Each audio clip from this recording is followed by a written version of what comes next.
I am Paige, 33 years old, and the chief operating officer of a supply chain software company in Chicago.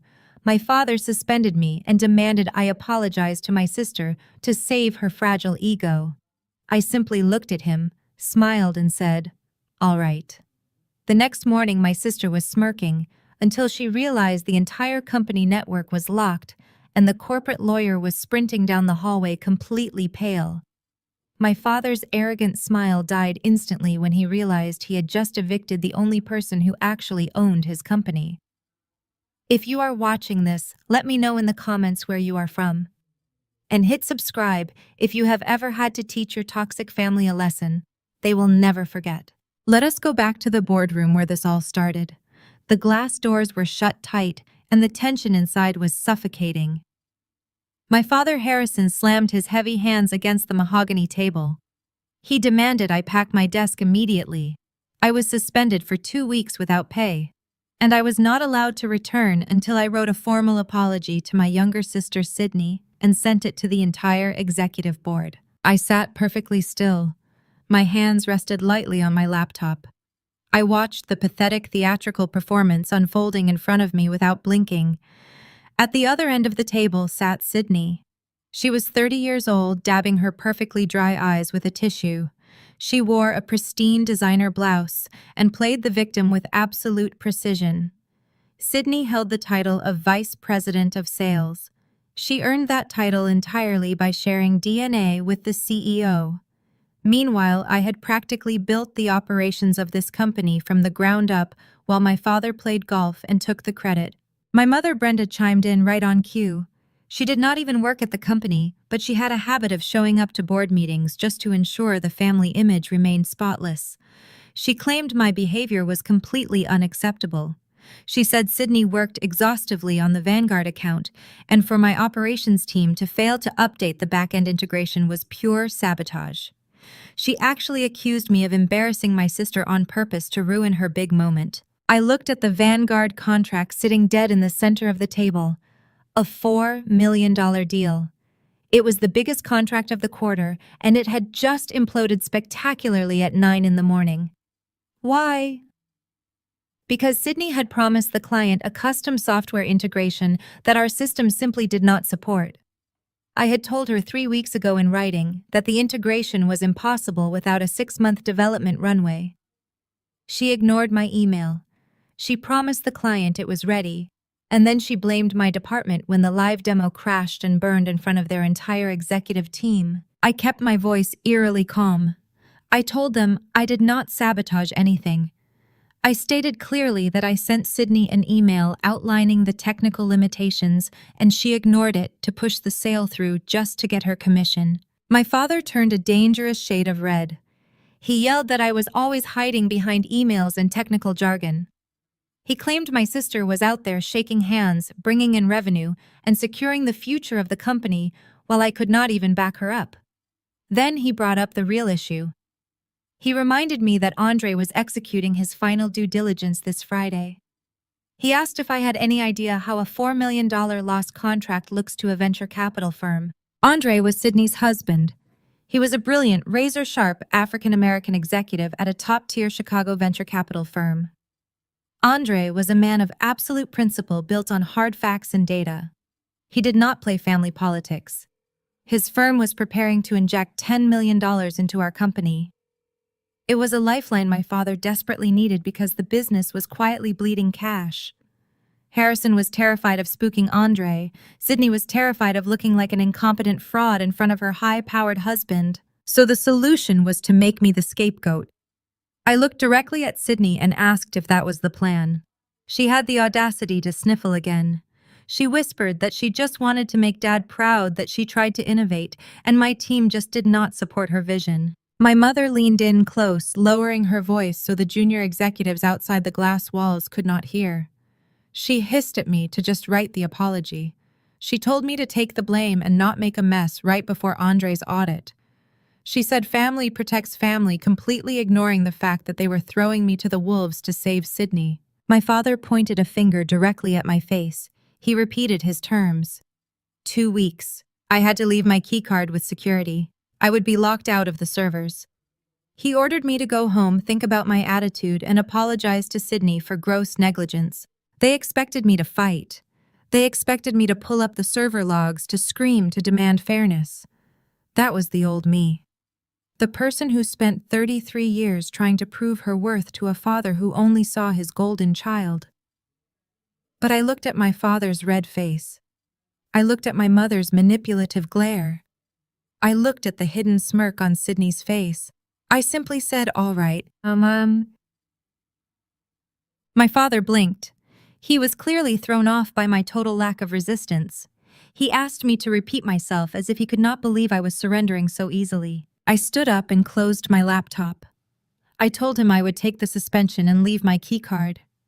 I never said I would write the apology, but they were all too relieved by my compliance to notice that minor detail. As I walked out of the boardroom, I saw Sydney drop her tissue. Her fake tears instantly vanished, and she actually smiled at me. It was a mistake she would regret for the rest of her life. I did not storm out of the building. I walked calmly to my office, locked the door behind me, and opened my laptop one last time. My father truly believed he was locking me out of the company. He did not realize that I was the company. 5 years ago, when Apex Logistics was transitioning from a legacy software model to cloud-based solutions, we desperately needed a proprietary core architecture. Harrison Ever, the cheapskate, refused to allocate the $2 million budget required to buy a proper enterprise system. He told me to figure it out. He called me the tech wizard and demanded I build it on a shoestring budget. So I did exactly what he asked. But I did not build it under the Apex Logistics umbrella. I could not because Apex did not have the funds to cover the server hosting the external developer contracts or the licensing fees. I formed an anonymous limited liability company called Aegis Tech Solutions using my own personal savings and a massive bank loan. I built the architecture, held the copyright, and quietly licensed the software to my father's company for an aggressively low monthly fee. We utilized a simple month-to-month handshake agreement because Harrison always claimed he did not like complicated paperwork with his own daughter. What Harrison never bothered to review were the actual terms of service governing that handshake. The user agreement clearly stated that any suspension or termination of the primary administrative officer without cause immediately terminates the licensing agreement and completely revokes all access to Aegis Tech Solutions servers. I typed a few swift commands into my terminal. I did not delete anything. Deleting data would be a federal crime, and I am not a criminal. I did not sabotage their code or plant a virus. I simply clicked a button that formally revoked the license for Apex Logistics to use my intellectual property. The system was meticulously designed with a dead man switch. It would execute precisely at 8 in the morning the following day. I calmly packed up my favorite coffee mug, my ergonomic mouse, and a framed photograph of my golden retriever. I left my corporate key card sitting squarely in the middle of my perfectly clean desk. The silence in my office was comforting. It was the sound of a completely severed cord. As I walked to my car in the parking garage, my phone vibrated in my pocket. It was a text message from Sydney. The message read, "Have fun on your little vacation, loser. Next time try doing your job instead of being jealous of me." I read the message, locked my screen, and did not reply. There was no point in arguing with someone who was about to lose everything. I drove back to my downtown apartment, poured myself a generous glass of Cabernet, and slept better than I had in a decade. The anxiety that had weighed on my chest for years simply vanished. The next morning, at exactly 7:59, I was sitting on my balcony, overlooking the Chicago skyline, sipping a mug of black coffee.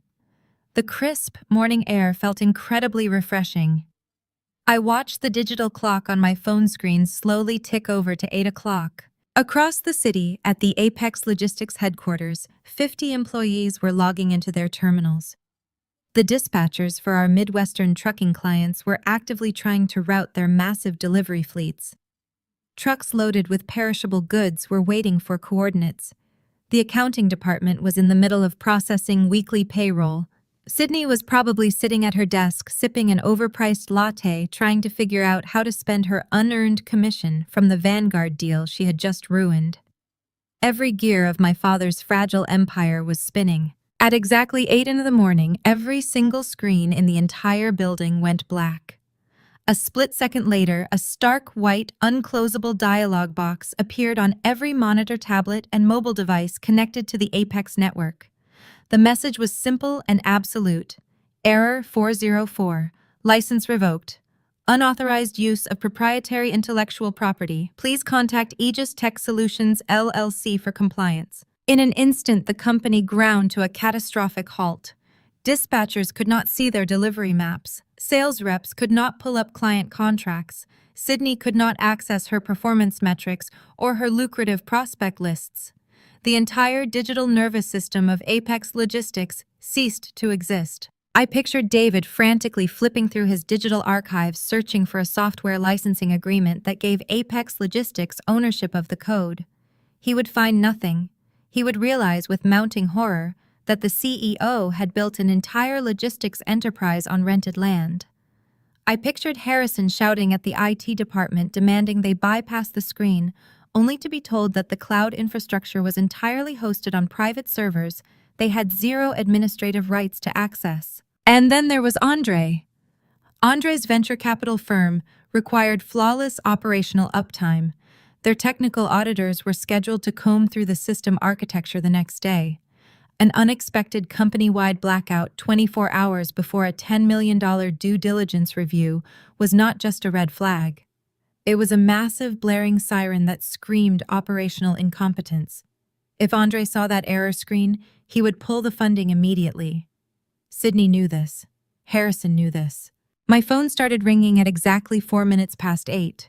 The caller ID flashed David. He was the company's general counsel, a man who charged $600 an hour to solve Harrison's problems.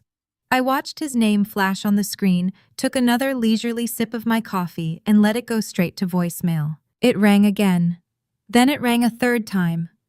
By 8:15 in the morning, I had 12 missed calls from David, 7 from Harrison, and 4 from Sydney. My phone was lighting up like a slot machine. The voicemails began piling up.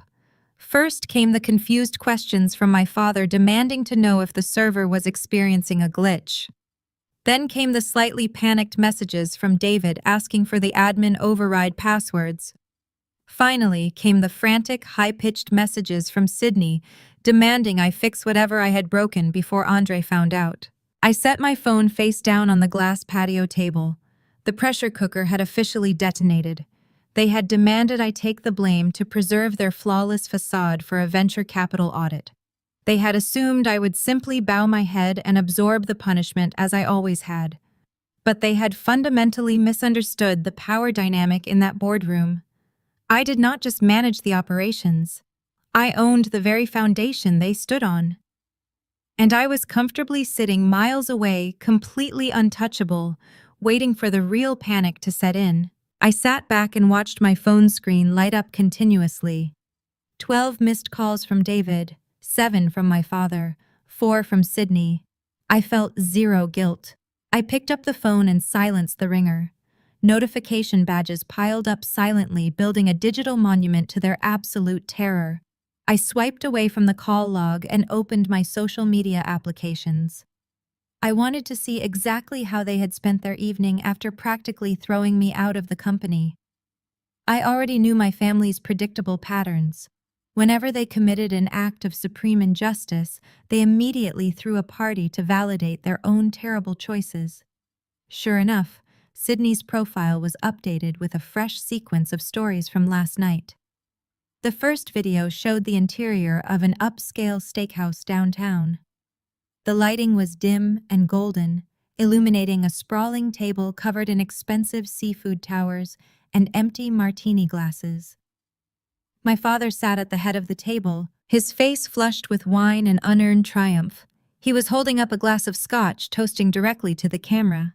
Sydney panned the lens around the table, giggling loudly. Her caption read, "Celebrating a massive departmental restructuring, out with the old toxic energy, in with the new era of success." I stared at that caption for a long time.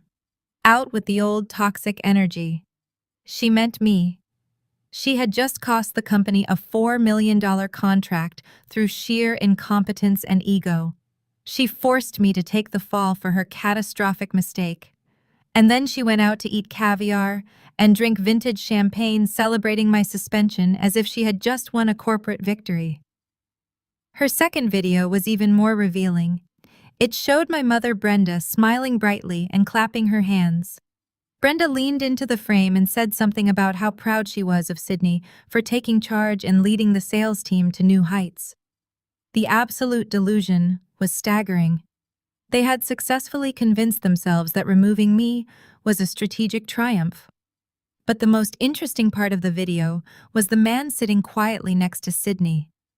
Andre.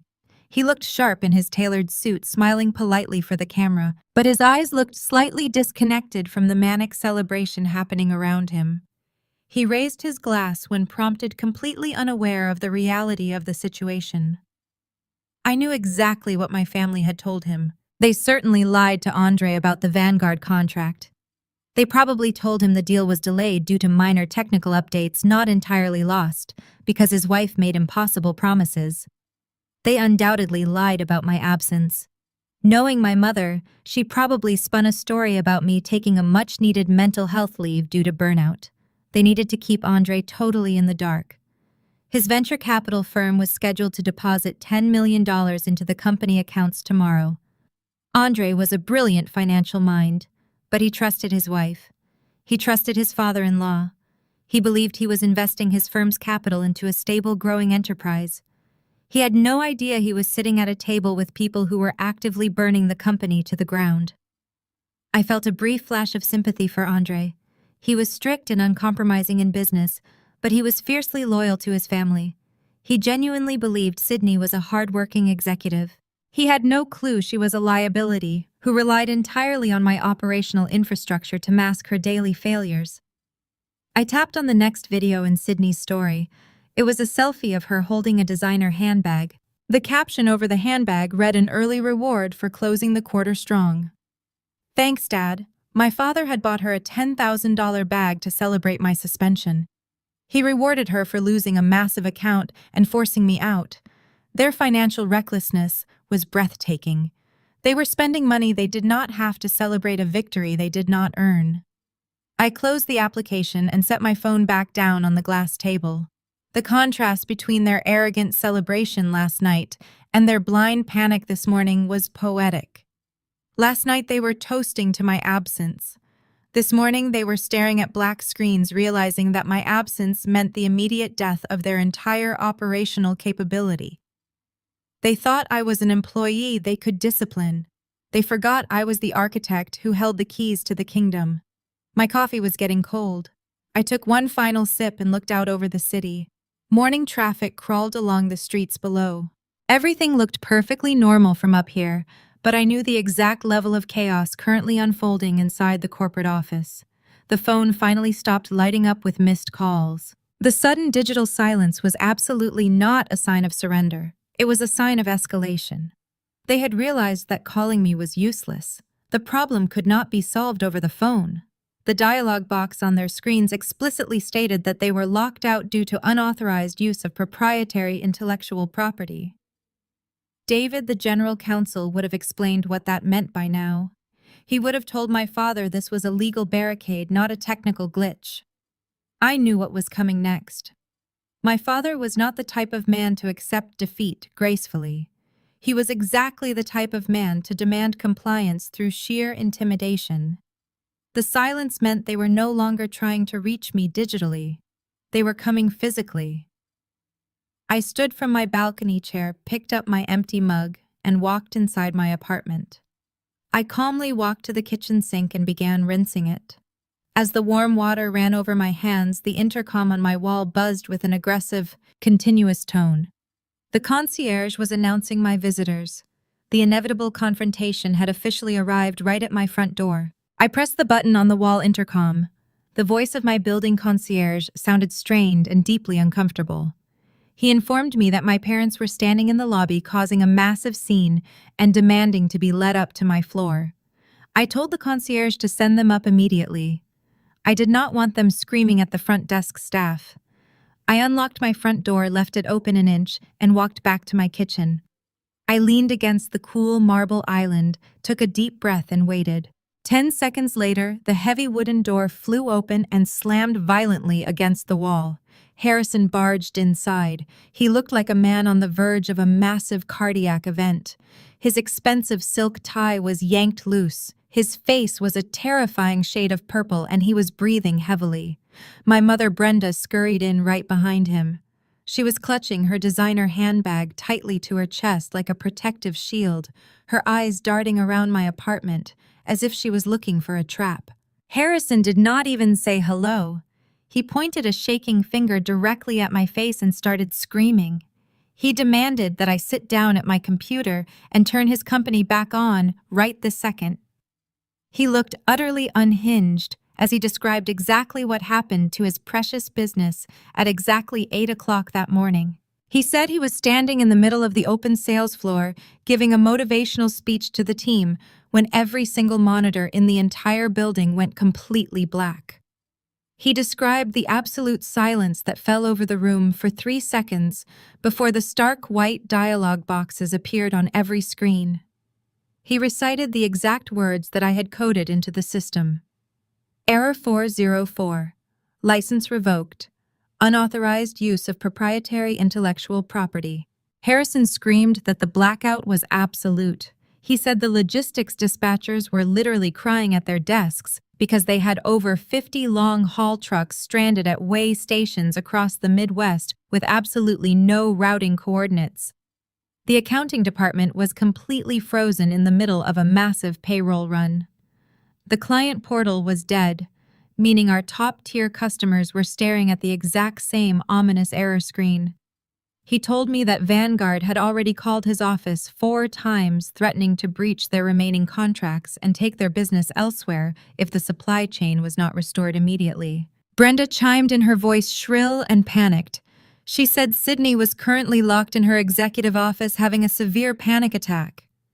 Sydney could not access her prospect list, her email client, or her commission dashboard.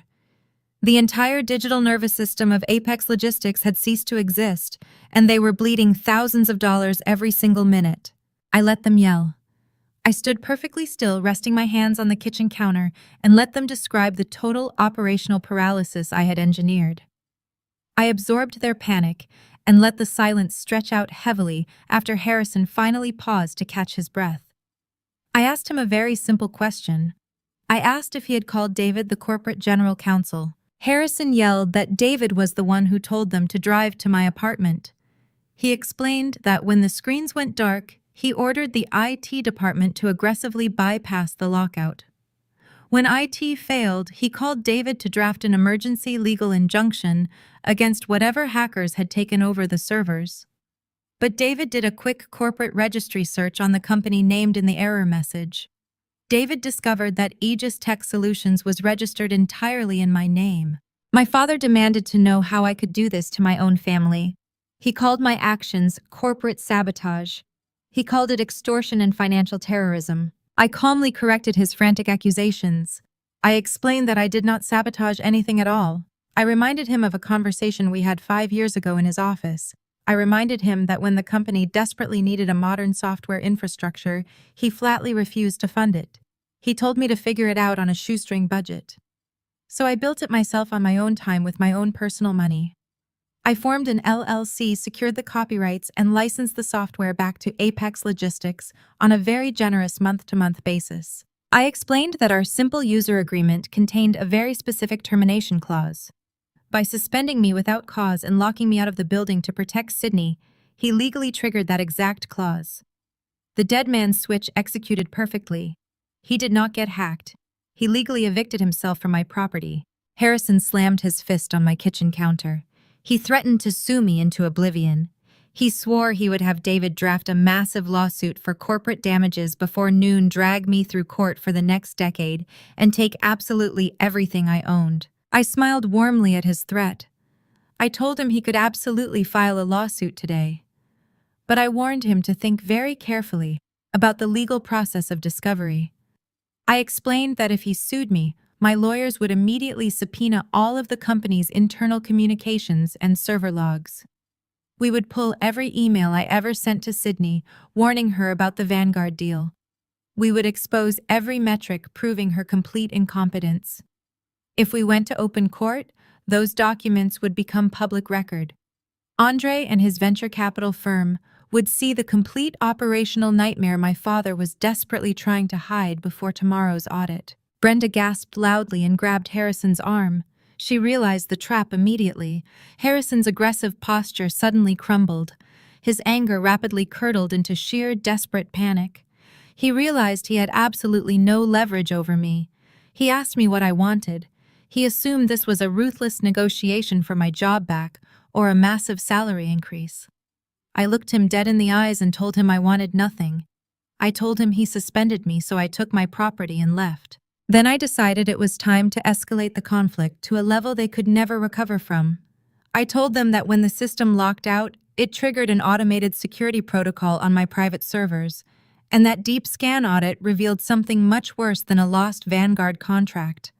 I told my father I found the fake vendor invoices. The color drained from my father's face. His angry red flush was replaced by a sickly ash gray. He stumbled backward half a step, his expensive leather shoes squeaking against the hardwood floor. My mother looked between us with wide, confused eyes. She clearly did not understand what a fake vendor invoice meant, but she could read the terror radiating from her husband. She gripped the marble island to steady herself. I kept my voice level and explained exactly what I found. I told him my automated security scan reviewed the financial integration, bridging our sales software to the corporate banking portal. That integration was controlled exclusively by Sydney. I found a recurring diversion of corporate funds silently draining the company for 14 months. The money was funneled into 3 separate shell companies registered in Delaware under the guise of external marketing consultancies. I told him the number. $1.5 million. That was the total amount Sydney had embezzled. But the worst part was the executive approval chain. 2 months ago, the accounting software automatically flagged those massive payments as fraudulent. My father, the chief executive officer, personally authorized a digital override to clear the flag. He knew his golden child was stealing $1.5 million, and instead of turning her in, he buried the evidence. My mother let out a sharp gasp. She dropped her designer handbag on the floor. She grabbed his arm and shook it frantically. She asked him if it was true. She begged him to look at her and tell her I was lying. She could not comprehend that her perfect daughter was a criminal. Harrison could not look at her. He stared blankly at the floor, completely defeated.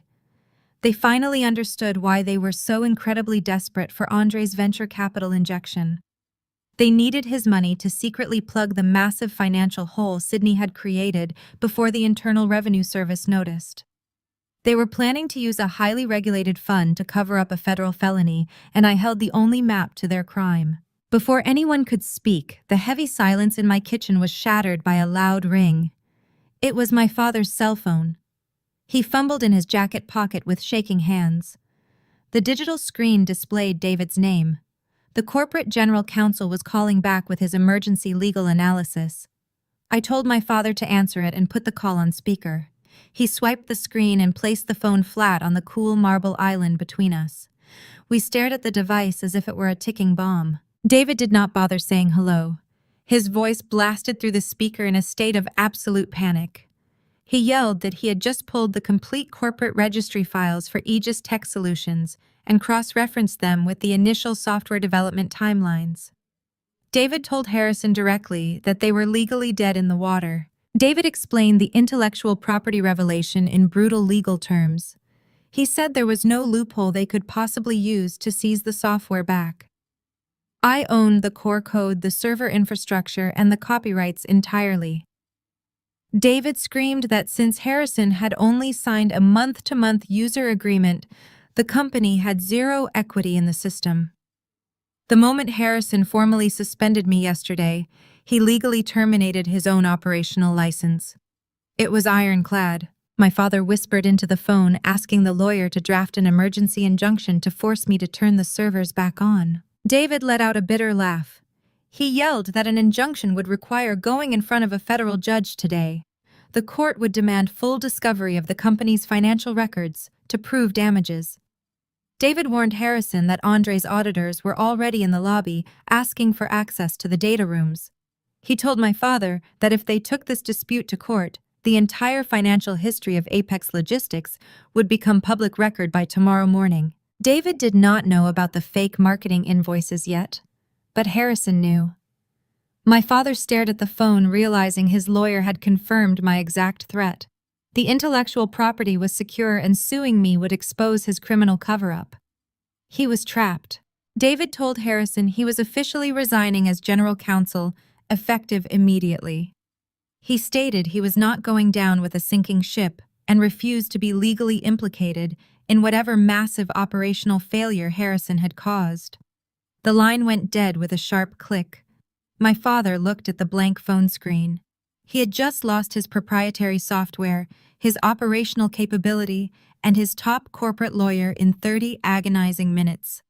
The foundation of his arrogance was destroyed. My mother began to cry. Ugly tears streamed down her face. She reached across the counter trying to grab my hand. She pleaded with me to turn the system back on to let the venture capital audit pass. She cried that we were a family and needed to protect Sydney. I stepped back disgusted by her emotional manipulation. I told her coldly that Sydney was a criminal and my father was her accomplice. I reminded them that less than 24 hours ago, they threw me out like garbage just to stroke Sydney's ego. I pointed toward my front door. I told them to get out of my apartment immediately before I called the police. I promised them that if they ever showed up uninvited again, I would send the encrypted financial logs straight to the authorities. They turned around in silence and walked out, leaving the door open behind them. I walked over, pushed the heavy wooden door shut, and locked the deadbolt. The quiet silence of my apartment returned, but this time it felt like victory. I picked up my cell phone. The trap was fully set, the general counsel had fled, and the golden child was about to walk right into her destruction. I stared at the blank screen of my cell phone, mentally calculating the exact amount of time it would take for my father to call Sydney and tell her that her secret was out. I estimated he would need 10 minutes to regain his composure in the lobby before making the call. I was wrong. It only took 4. The intercom on my wall did not buzz this time. Instead, I heard the distinct metallic scrape of a key sliding into my deadbolt. My blood ran cold. 3 years ago, when I first bought this apartment, I gave my parents an emergency spare key. I had completely forgotten they still had it. The heavy wooden door I had just shut swung open, violently crashing against the drywall and leaving a deep dent. Sydney marched into my foyer like a woman possessed. Her designer sunglasses were pushed up into her messy hair, and her usually flawless makeup was smeared. She was breathing heavily, clutching her phone in one hand and my spare apartment key in the other. My mother, Brenda, followed right behind her, having completely abandoned her previous act of crying. Brenda now wore a look of absolute venomous rage. But they were not alone. A large, broad-shouldered man in a cheap gray suit stepped into my apartment behind them, closing the door and standing directly in front of it to block my exit. Sydney pointed a shaking finger at me. She screamed that I was a lying, jealous sociopath. She demanded to know what kind of fabricated garbage I had just told our father about her marketing invoices. She told me she knew I was bluffing, but she was not going to let me ruin her reputation with Andre or the venture capital auditors. I did not back away. I looked at the large man blocking my door. I asked Sydney if she honestly thought hiring a low-rent private investigator to break into my home was a smart strategic move. My mother stepped forward, her heels clicking aggressively on the hardwood floor. She told me to shut my mouth. Brenda dropped the sweet, concerned mother routine entirely. She told me I had gone too far. She said I was trying to destroy the family business out of pure spite, because I was jealous of Sydney's marriage and success. Brenda threatened that if I did not sit down at my computer, unlock the Apex Logistics servers, and permanently delete whatever fake financial logs I claimed to possess, she would destroy my life. I asked her how she planned to do that. Brenda smiled a cold, terrifying smile. She said she would call the police and tell them I was having a severe mental breakdown. She threatened to tell the authorities that I was completely unhinged, threatening self-harm, and attempting to extort my own family. She said my father was already speaking with a new legal team to have me placed under a mandatory psychiatric hold. She promised to drain my bank accounts with endless litigation, drag my name through the local media, and make sure I never worked in the technology sector ever again. She called it a necessary intervention to protect the family from a rogue, unstable daughter. Sydney stepped closer, emboldened by our mother's vicious threats. Sydney ordered the large man in the suit to go into my home office and seize my laptop, my external hard drives, and any physical storage devices he could find. She told him I had stolen proprietary company data and he was authorized to retrieve it by any means necessary. The man grunted and took a heavy step toward the hallway leading to my office. I raised my right hand and spoke in a loud, commanding voice. I told the man to stop exactly where he was. I looked him dead in the eyes and informed him that he was currently standing inside a private residence without the owner's consent. I explained that Sydney did not own this property, she did not live here, and she had zero legal authority to permit him entry. I told him that if he took one more step toward my office, or if he touched a single piece of my electronic equipment, he would be committing felony residential burglary and strong-arm robbery. The man hesitated. He looked back at Sydney, clearly confused by the legal reality I had just presented. I reached into my pocket and pulled out my cell phone. I tapped the screen and held it up. I told them all that my apartment was equipped with high-definition security cameras in the foyer, the kitchen, and the living room. I stated that every single threat my mother just made, every command Sydney just barked, and every physical step this man took was currently being recorded and automatically uploaded to a secure off-site cloud server. I lied about the cameras. I only had one small camera pointed at my dog's bed in the living room, but they did not know that. The private investigator immediately backed up. He raised his hands defensively and told Sydney he was hired to do a simple corporate document retrieval, not a home invasion. He stated clearly that he was not going to risk federal prison for a family dispute. He reached behind his back, turned the deadbolt, opened my front door, and walked out without another word. Sydney let out a frustrated scream, calling the man useless as he disappeared down the hallway. She turned back to me, her chest heaving with panic. The muscle she hired was gone. The physical threat was neutralized. I walked slowly toward Sydney and held out my hand. I demanded she give me my spare key. Sydney clutched the key tightly to her chest and refused. She screamed that she would not leave until I gave her the encrypted flash drive containing the financial logs. She pleaded, realizing the intimidation tactic had failed. She said Andre would divorce her if he found out about the money. She begged me to understand that she only took the funds because she needed to keep up appearances in her high society circle, and that our father had promised to pay it back using the venture capital money. She actually admitted the entire criminal conspiracy right there in my foyer. My mother tried to stop her from talking, grabbing Sydney's arm, but Sydney was in a state of total panic. I did not care about her excuses. I lunged forward, grabbed Sydney's wrist, and twisted it sharply. She gasped in shock and dropped the spare key onto the floor. I kicked the key behind me, stepped into Sydney's personal space, and pointed toward the open door. I told them both that their threats were pathetic. I told my mother she was a toxic enabler who was perfectly willing to have her own daughter committed to a psychiatric ward just to protect a thief. I told Sydney she was a fraud who was about to lose her husband, her job, and her freedom. I ordered them out of my home for the absolute final time. I promised them that if they did not step through that doorway in 3 seconds, I would call the police and have them arrested for trespassing. My mother glared at me with pure hatred, but she recognized she had lost. She grabbed Sydney by the shoulders and pulled her toward the exit. Sydney was sobbing uncontrollably now, all of her arrogance completely shattered. As they stepped out into the hallway, I slammed the door shut behind them. I locked the deadbolt, picked up the spare key from the floor, and threw it directly into the trash can. I leaned against the door, my heart pounding in my chest, completely ready for the legal war that was about to begin tomorrow. I walked away from the locked door and booted up my secured workstation. I knew my father too well to believe he would surrender after a failed home invasion. Harrison was a cornered animal, and cornered animals lash out blindly. Even though his general counsel had just resigned in terror, my father still had money and connections. I spent the evening organizing the server logs and duplicating the encrypted financial evidence onto 3 offline drives. I slept deeply and woke up at 6 in the morning, ready for the inevitable escalation. The attack arrived in my inbox exactly at 7:30. It was a severe red-flagged email from a prominent downtown litigation firm known for aggressive corporate bullying. The subject line read, "Urgent cease and desist notice of imminent injunctive relief." I opened the attachment while sipping my morning coffee. The document was 50 pages of pure legal fiction.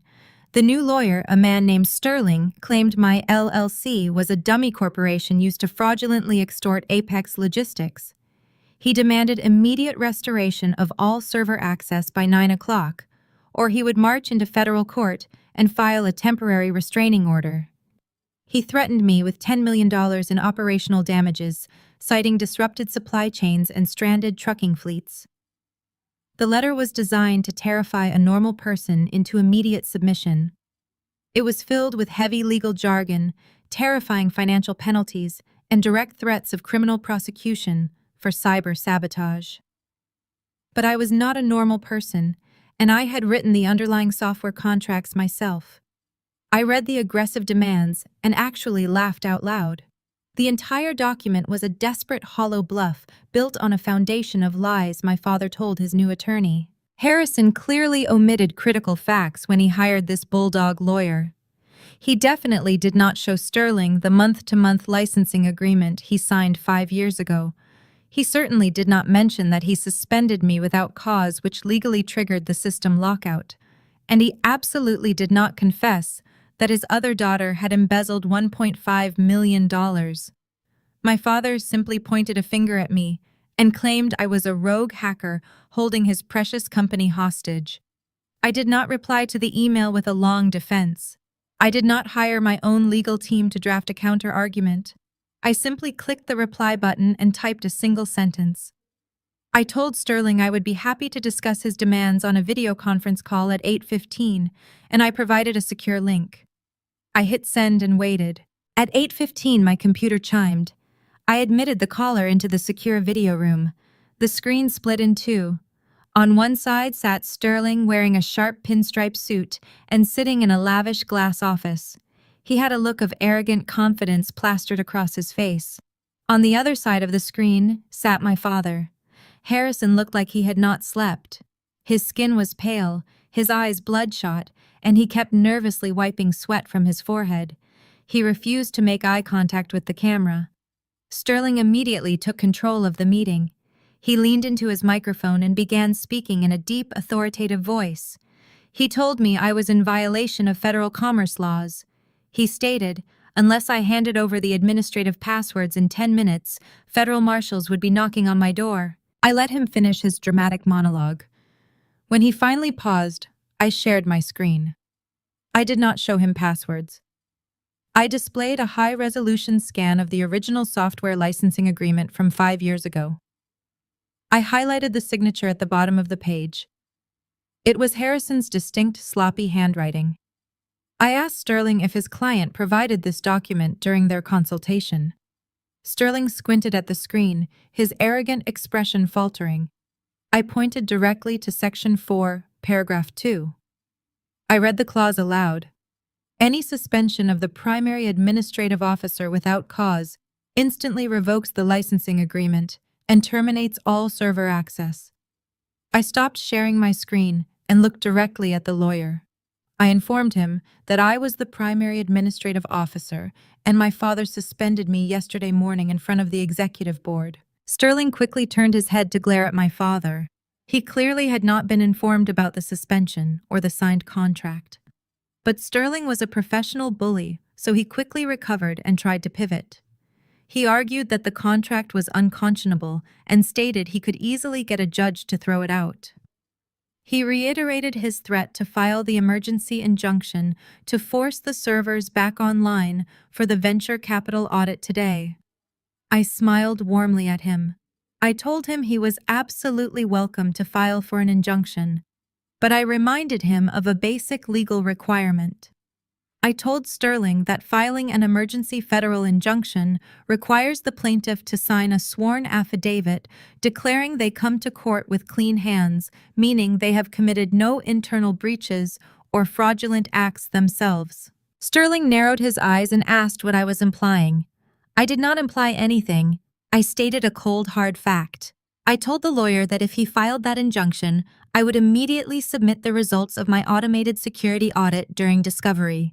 I told him I had concrete encrypted proof that the vice president of sales embezzled $1.5 million through fake vendor invoices, and that the chief executive officer had personally overridden the accounting flags to cover it up. I watched the blood drain from Sterling's face. He froze. He was an aggressive corporate lawyer, but he was not suicidal. He instantly understood the catastrophic legal trap his client pushed him into. If Sterling filed documents claiming his client was innocent, while knowing about a massive financial fraud, Sterling would commit perjury and risk his license to practice law. Sterling turned slowly to look at my father. The lawyer's aggressive posture was completely gone, replaced by a cold, calculating glare. He asked Harrison a single pointed question. He asked if I was telling the truth about the $1.5 million. My father swallowed hard. He opened his mouth to speak, but no words came out. His silence was a deafening confession. Sterling did not need to hear anything else. The lawyer reached forward and hit a button on his keyboard. He announced that his firm was formally withdrawing as counsel for Apex Logistics, effective immediately. He stated that he would not risk his law license or face federal perjury charges for a client who lied during intake and concealed massive financial fraud. Sterling warned Harrison never to contact his office again. The lawyer disconnected his feed and his half of the video screen went black. My father sat alone on the remaining video feed. He looked utterly destroyed. He had tried intimidation. He had tried a physical home invasion. He had tried hiring a ruthless corporate bulldog. Every single aggressive tactic had backfired spectacularly, leaving him completely exposed. He stared into his webcam with hollow eyes. He pleaded with me. He said Andre and the Horizon Ventures audit team were arriving in 45 minutes. He begged me to just hide the financial ledgers. He promised he would fire Sydney today and give me full control of the company if I just helped him secure the $10 million venture capital fund to replace the stolen money. I looked at the man who had spent my entire life treating me like disposable machinery. I told him he had 20 minutes to confess to Andre before I did it for him. I clicked end call and closed the application. With the legal bluff entirely dismantled, I needed to solidify the evidence. I turned my attention back to my secure workstation. It was time to complete the shadow audit. I had already identified the total amount missing, but I needed to build a waterproof digital paper trail showing exactly how Sydney orchestrated the theft. Andre was a meticulous venture capitalist. If I was going to hand him a nuclear bomb to drop on his own marriage and his own investment, the data had to be flawless. I opened the encrypted logs I had pulled from the back-end integration. I bypassed the standard accounting dashboards and went straight into the raw database queries. Sydney was not a technical genius, which meant she did not build this embezzlement scheme alone. She exploited a basic workflow rule. Company policy dictated that any vendor invoice under $50,000 did not require secondary executive approval. It only needed a signature from a department head. Since Sydney was the vice president of sales, she had full authorization to approve her own departmental expenses. I traced the routing numbers attached to the fraudulent payments.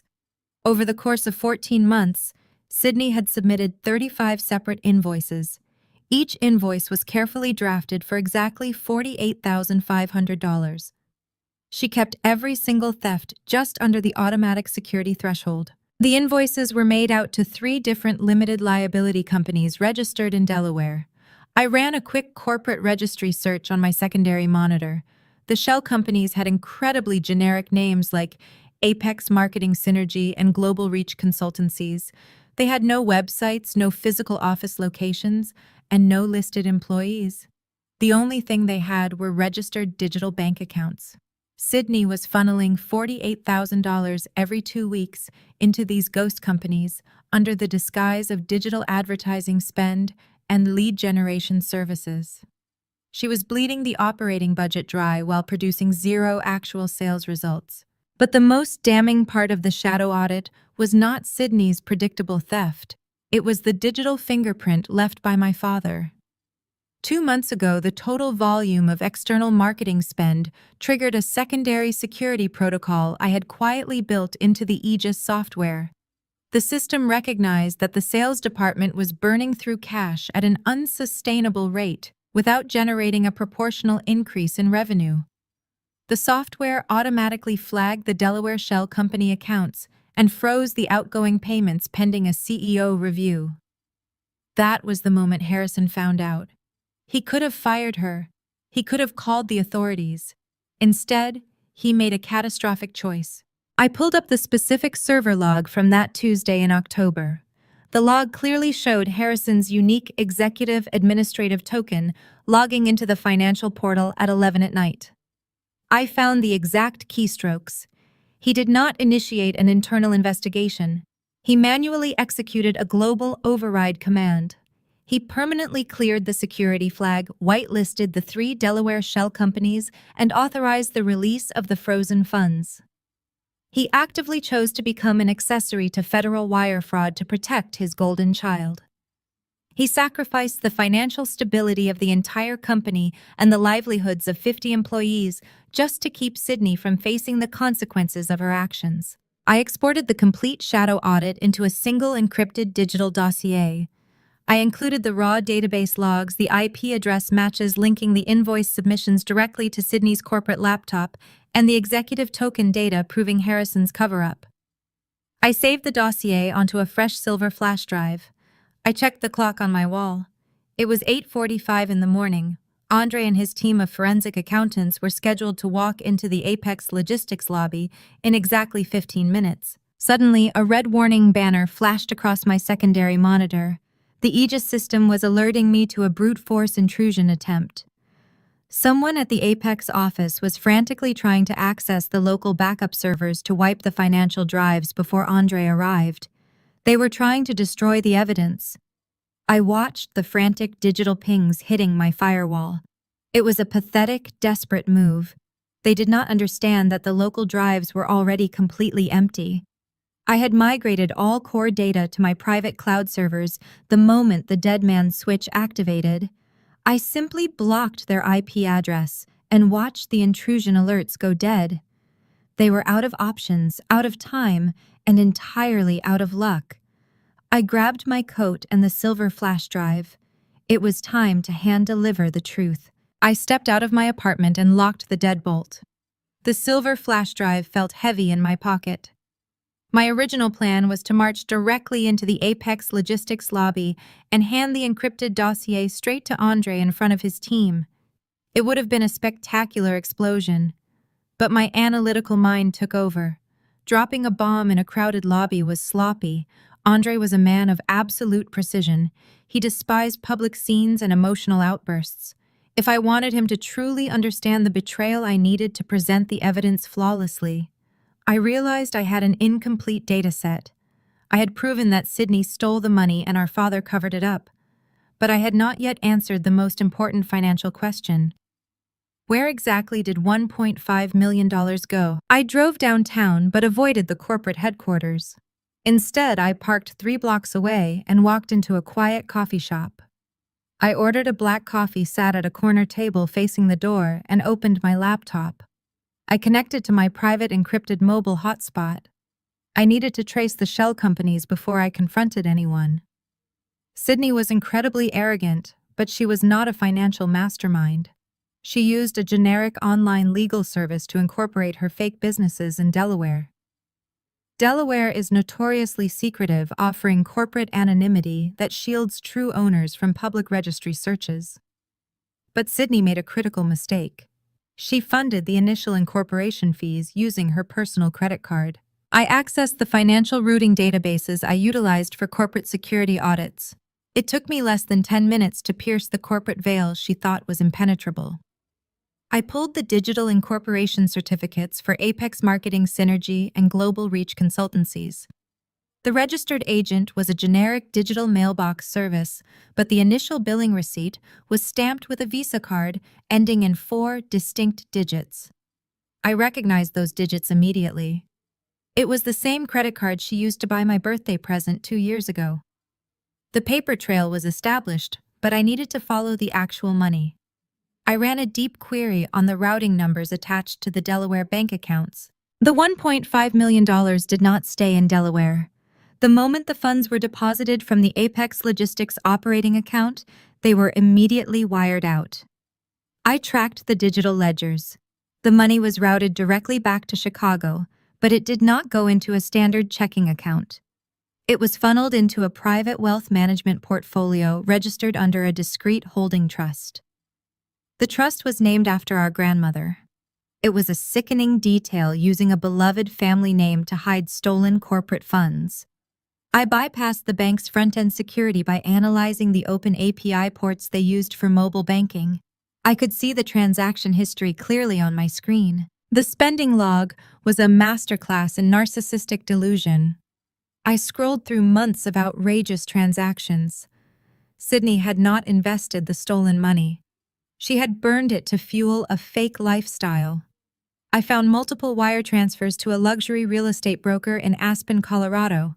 She had purchased an $800,000 vacation condo in cash. I found $50,000 payments to high-end interior designers. I saw continuous massive charges at luxury boutiques in Paris and Milan. There were receipts for chartering private jets for weekend trips with her high society friends. She was living the life of a billionaire heiress on a stolen Midwestern software budget. The most revealing part was understanding why she did it. Andre was extremely wealthy, but he was a self-made man who valued financial discipline. He famously refused to fund frivolous, ostentatious lifestyles. He kept his venture capital earnings strictly separated and invested in solid assets. Sydney wanted to impress the wives of other executives. She wanted the designer bags, the private flights, and the Aspen properties, but her husband refused to buy them for her.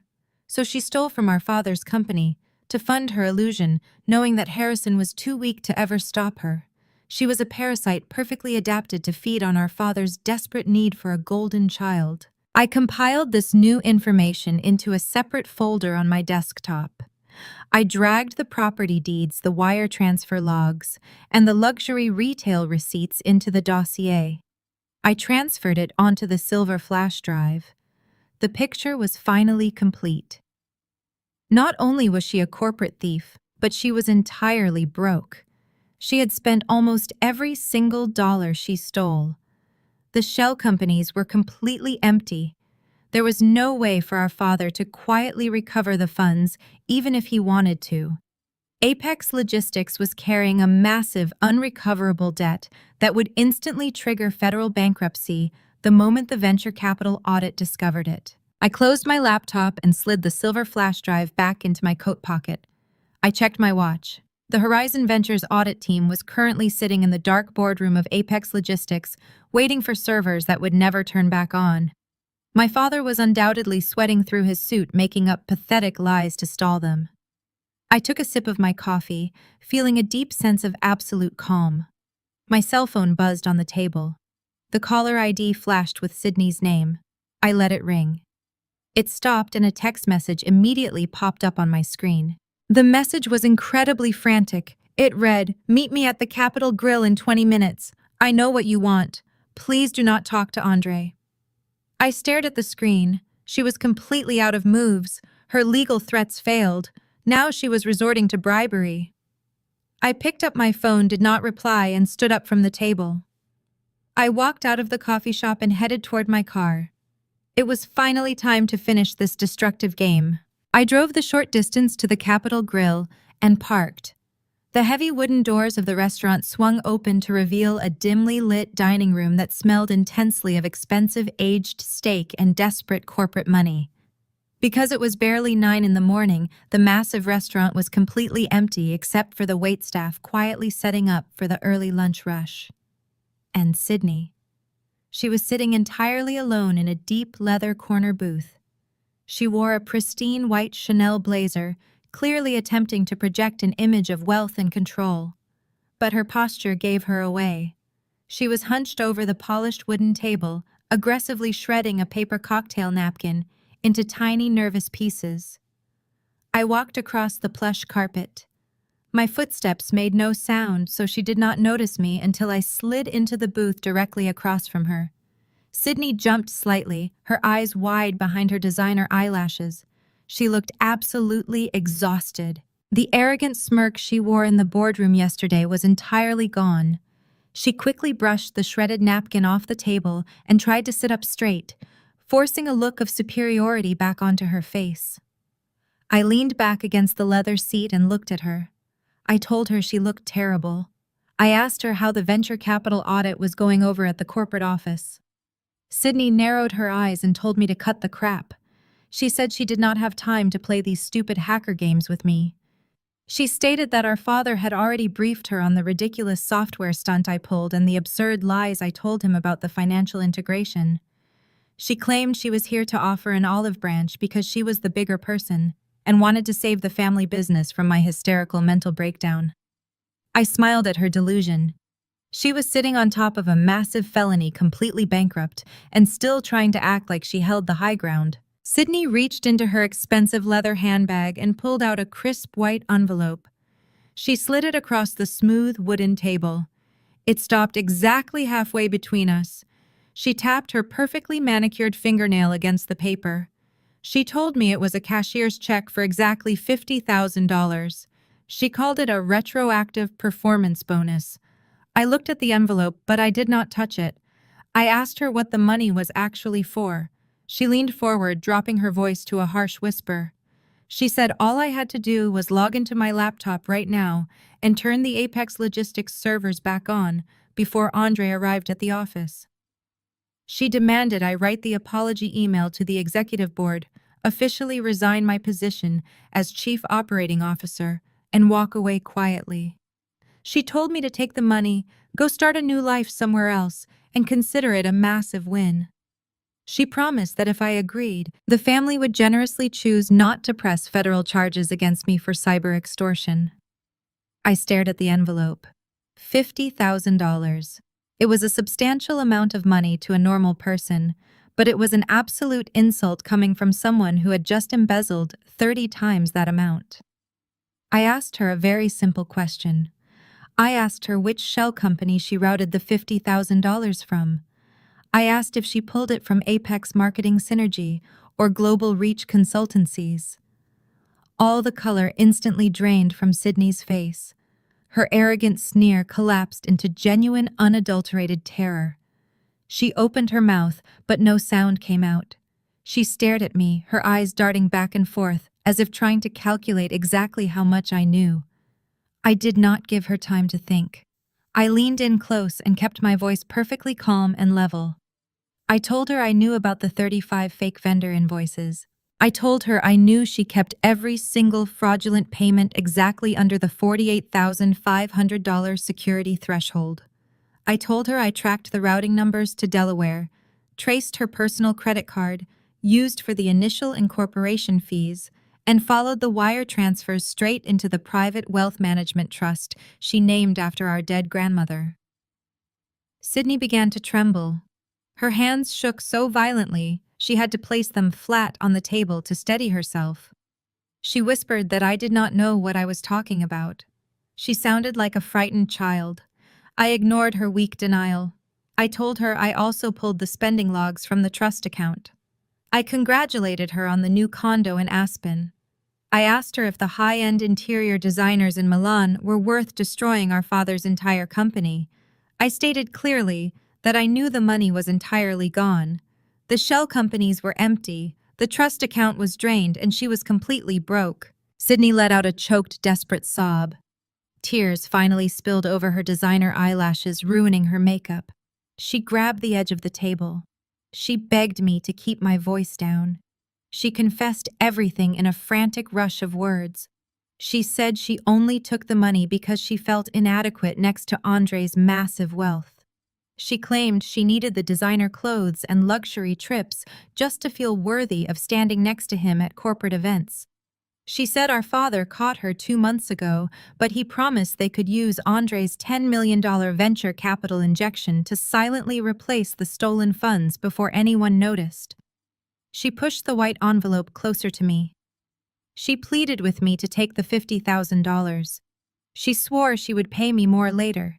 She said if Andre found out she was a thief, he would not just cancel the funding, he would divorce her immediately and leave her with absolutely nothing at all. I laughed. It was not a gentle, forgiving chuckle. It was a cold, sharp sound that echoed loudly across the polished mahogany walls and empty leather booths of the dining room. I looked at the pathetic white envelope sitting on the table. $50,000. It was the ultimate proof that my sister fundamentally did not understand the gravity of her situation.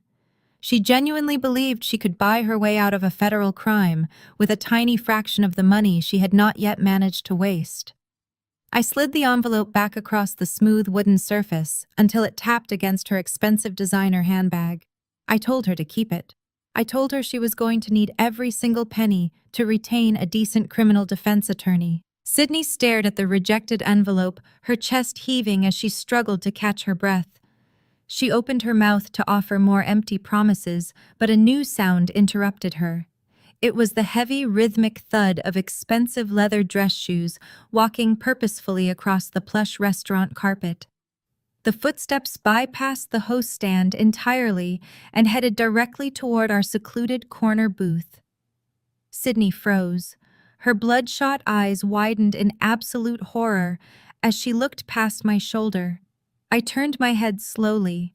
Standing at the edge of our table, blocking the only exit from the booth, was Andre. He looked immaculate, dressed in a custom-tailored charcoal suit that projected quiet, aggressive authority. But his face was completely devoid of its usual polished corporate charm. His jaw was clenched tight, and his dark eyes were scanning the scene with the terrifying clinical precision of an apex predator analyzing injured prey. He looked at Sydney's ruined makeup and tear-stained face. He looked at my perfectly calm expression. And finally, his piercing gaze locked onto the white envelope sitting between us on the table. The silence in the restaurant became instantly suffocating. Neither Sydney nor I said a single word. Andre did not raise his voice. He did not yell or create a public spectacle. He simply stated that my father was currently sweating through his shirt in the Apex Logistics boardroom, telling the venture capital audit team that the primary servers were offline due to a sudden electrical fire. Andre explained that he found it highly suspicious that the chief operating officer and the vice president of sales were having a secret, tearful meeting at an expensive steakhouse during a supposedly critical company emergency. He checked his heavy silver watch. He stated he had used the emergency GPS tracker on Sydney's luxury SUV to pinpoint her location. He demanded to know exactly what was going on, and he demanded the truth right now. Sydney panicked. Her survival instincts kicked in, overriding her sheer terror with a desperate need to manipulate the narrative.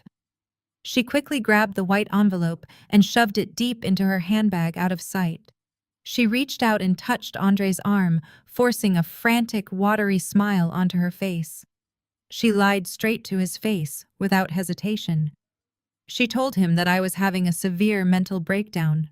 She claimed I had deliberately sabotaged the company's servers out of pure jealousy because I found out she was getting a massive promotion. She said she came here to secretly offer me a generous severance package from her own personal savings just to make me go away and save the venture capital deal. It was a spectacular performance, but it was entirely fabricated. Andre did not look at his wife. He did not pull his arm away, but he did not offer any comfort either. He kept his dark, intense eyes locked entirely on me. He was a ruthless venture capitalist who made a living destroying companies that tried to deceive him. He could smell desperation in a boardroom, and Sydney was reeking of it. He asked me directly if my sister was telling the truth. He asked if I was holding my father's company hostage for a lucrative payout. I leaned back into the deep leather booth and maintained unblinking eye contact with my brother-in-law. I told him Sydney was lying. I told him there was no electrical fire at the corporate office and there was absolutely no server malfunction. I explained that the entire digital system was locked in a permanent automated blackout because Harrison had blatantly violated the core terms of my proprietary software licensing agreement by suspending me without cause. I watched Andre rapidly process this new information. His eyes narrowed. He was a brilliant man, and he was beginning to realize the entire foundation of his $10 million investment was a massive, fragile illusion. Sydney practically shrieked. She interrupted me aggressively, telling Andre not to listen to my crazy hacking conspiracy theories. She begged him to leave the restaurant with her immediately so they could go back to the office and help her father fix the fake electrical issue. She tried to stand up, attempting to physically block Andre from speaking to me any further. Andre simply put a firm hand on her shoulder and pushed her roughly back down into the leather seat. He did not even look at her as she gasped in shock. He spoke to me again, his voice dropping to a dangerously quiet, commanding tone. He asked me why my father would deliberately violate a binding software contract and trigger a company-wide blackout on the exact morning of a massive financial audit. I reached slowly into my coat pocket. I bypassed all the verbal explanations and defensive arguments. I pulled out the small silver flash drive and placed it directly in the center of the polished wooden table. I told Andre that my father locked the system because he was terrified of what the forensic audit team would find in the back-end ledgers. I told him this drive contained the complete unedited shadow audit of the Apex Logistics financial architecture. I stated clearly that it held the encrypted database logs, the fake vendor invoices, the Delaware shell company, corporate registries, and the luxury wire transfer receipts. Andre stared intensely at the small silver device sitting between us. He slowly reached into his tailored suit jacket and produced a sleek, ultra-thin tablet. He flipped it open and set it on the table right next to the flash drive. He looked at me one final time, asking if I was absolutely certain about the severity of what he was going to see. I nodded once. I told him the drive proved exactly why Apex Logistics desperately needed his $10 million injection today. I told him it proved that his wife had embezzled $1.5 million, and that our father had personally overridden the executive security protocols to cover it up. Sydney let out a horrifying guttural gasp. She lunged violently across the table, her perfectly manicured hands clawing frantically toward the silver drive. She was completely unhinged, willing to physically destroy the evidence right there in a public restaurant. Andre reacted with terrifying speed. He caught her wrist in a brutal vice grip, stopping her hand mere inches from the drive. He did not say a single word to her. He simply shoved her arm away in disgust and picked up the flash drive. He plugged it directly into the side port of his tablet. The screen immediately illuminated, displaying the highly organized encrypted folders of the shadow audit. Andre tapped the glass screen, opening the first folder labeled Delaware Shell Companies. The game was officially over. The soft blue light illuminated Andre's face as he scanned the digital documents. He scrolled through the incorporation certificates with clinical efficiency. The restaurant was perfectly silent, except for his fingers swiping across the glass. Sydney sat frozen in her seat, watching her carefully constructed life disintegrate in real time. Andre opened the subfolders containing the 35 fraudulent vendor invoices. He matched the routing numbers and saw the exact dollar amounts kept meticulously under the secondary executive approval threshold. His jaw muscles clenched as the undeniable reality of his wife's corporate theft washed over him.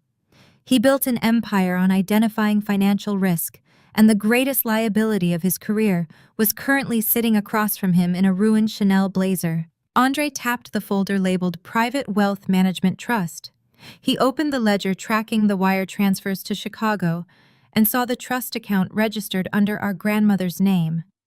His eyes narrowed sharply at that sickening emotional manipulation. He scrolled down to the expenditure logs. He saw the $800,000 Aspen vacation condo purchased in cash.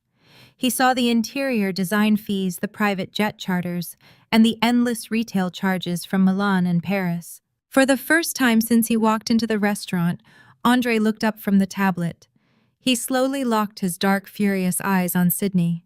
She shrank back against the leather booth, pressing herself as far away from him as possible. Andre's voice was dangerously quiet, carrying a cold, razor-sharp edge. He asked if she actually thought he was stupid. He asked if she truly believed she could funnel $1.5 million of stolen corporate capital into a fake lifestyle without him noticing. He stated he had explicitly refused to buy her the Aspen property because it was a toxic asset. He realized she had simply stolen from her father to bypass his boundaries. Sydney completely fell apart. The last shred of her arrogant facade shattered. She reached across the table with trembling hands, trying to grab his sleeve. She wept hysterically, tears ruining her makeup and dripping onto her pristine white blazer. She babbled a pathetic stream of excuses, blaming the immense pressure of their high society social circle. When Andre remained stone-faced and unresponsive, she turned her desperate, venomous gaze toward me. She screamed that I fabricated the entire dossier. She claimed I forged the IP addresses and planted the receipts just to destroy her marriage out of spite. Andre did not tolerate the hysterical outburst. He slammed his hand flat down on the mahogany table. The sudden sound echoed through the empty dining room like a gunshot, instantly silencing Sydney. He told her to shut her mouth. He stated the digital forensic trail was flawless, and he knew a legitimate dataset when he saw one. He stood up from the booth, his towering frame casting a long shadow over the table. He reached into his suit jacket and pulled out his cell phone. He dialed a number, never taking his eyes off Sydney. When the line picked up, Andre spoke with absolute ruthless authority. He addressed the head of his forensic accounting team, currently waiting in the dark boardroom at the Apex Logistics headquarters. Andre issued a direct command. He told his lead auditor to pack up all their equipment immediately. He instructed the team to walk out of the building without saying a single word to Harrison or any other executive. He officially declared the $10 million venture capital deal dead on arrival. He stated Apex Logistics was a fraudulent enterprise and Horizon Ventures was severing all ties. The magnitude of what just happened finally crushed Sydney. With a single phone call, Andre had annihilated our father's last desperate hope of survival. The $10 million lifeline was gone.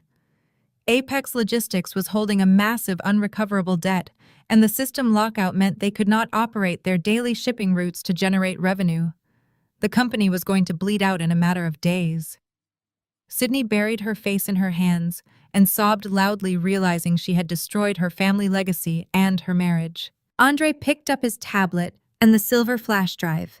He looked at me. His expression shifted from raw anger to a cold, calculating respect. He acknowledged the absolute precision of my execution. He recognized I timed the server blackout perfectly to force the financial discrepancies into the light precisely when the company was most vulnerable. He asked me a simple, direct question. He asked what my ultimate objective was now that the company was bleeding to death. I maintained my steady composure. I told Andre Apex Logistics was fundamentally broken, but the underlying supply chain network and client contracts were highly valuable assets. I explained the current executive board was a liability led by a CEO who covered up a massive felony. I told him my objective was a complete hostile takeover. I stated the emergency board meeting was scheduled for tomorrow morning. At that meeting, I would present the shadow audit to the voting shareholders. I would force my father's immediate resignation and demand full executive control of the company. Andre nodded slowly, understanding the sheer ruthlessness of the strategy. He appreciated a hostile takeover built on undeniable leverage. He slipped the tablet under his arm. He looked down at Sydney, who was weeping uncontrollably into her hands. He told her his legal team would contact her by the end of the day to begin immediate divorce proceedings. He advised her to use the $50,000 cashier check to hire a very good criminal defense lawyer because he was legally obligated to report the wire fraud to federal authorities. Andre turned and walked out of the restaurant, his heavy footsteps fading into the distance. I was left alone with the shattered remains of my sister.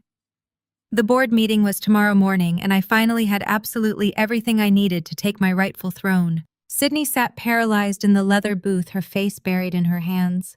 She was a broken shell of the executive who had tried to bribe me minutes ago. I did not offer her a tissue, and I did not offer her a single word of comfort. She dug this inescapable grave with her own hands, and our father willingly handed her the shovel. I picked up my phone, slid it into my coat pocket, and walked away. I pushed through the heavy wooden doors and stepped into the freezing morning air. My mind was already moving past Sydney, focusing entirely on the logistics of the hostile takeover. The emergency board meeting was scheduled for 8 o'clock tomorrow morning. I had the encrypted shadow audit and irrevocable proof of executive fraud. But a hostile takeover required legally binding votes. Apex Logistics was privately held. Harrison held 40%. Sydney held 10. I held 10. The remaining 40% was divided equally among 4 silent minority shareholders. They were wealthy conservative investors who backed my father 20 years ago. They were ruthless businessmen who cared only about extracting maximum profit. If I detonated the company with a scandal, they would lose everything. I needed a structural solution to replace the impending wreckage. I drove straight back to my apartment and booted up my workstation. I needed to draft a binding term sheet for a new corporate entity. I would offer the minority shareholders a direct equity swap. If they voted to remove Harrison and Sydney, installing me as chief executive officer, I would legally transfer their current shares into a newly formed, highly secure holding company. This new company would own the exclusive rights to the Aegis Tech Solutions software. I was offering a golden life raft. They could sync with my father's fraudulent management or sail into a highly profitable, fully automated future. As I finished typing the legal clauses, my cell phone buzzed against the wooden desk. It was an encrypted, out-of-state number. I answered the call. Andre's deep, authoritative voice came through the speaker. He had not called to vent about his impending high-profile divorce. He was a ruthless venture capitalist operating strictly on cold business logic. He informed me his forensic accounting team spent the last 2 hours verifying the raw data on my flash drive. He explicitly confirmed that my shadow audit was absolutely flawless. He already dispatched corporate lawyers to freeze all joint bank accounts he held with Sydney and formally notified federal authorities regarding her wire fraud. Then Andre smoothly shifted the entire direction of the conversation. He told me he was reviewing the historical revenue charts of Apex Logistics before the server blackout occurred. He acknowledged my proprietary software had single-handedly reduced operating overhead by 22% in less than 2 years. The core supply chain network was a highly lucrative asset currently suffocated by negligent mismanagement. Andre did not want to walk away from a profitable sector. He wanted to pivot his investment strategy and partner with the real architect of the business.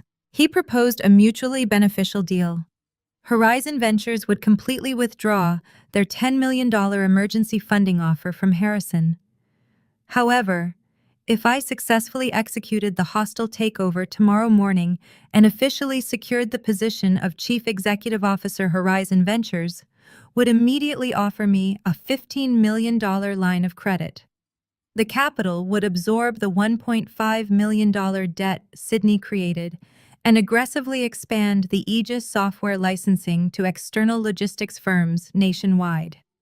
In exchange, Andre wanted a 20% equity stake in my new holding company. It was a brilliant maneuver. Andre was masterfully turning a devastating personal betrayal into a massive financial victory. I leaned back in my desk chair and considered the offer. Having a $15 million venture capital backing would instantly silence any lingering hesitation from the 4 minority shareholders. It transformed my hostile takeover from a risky internal corporate coup into a fully funded corporate evolution.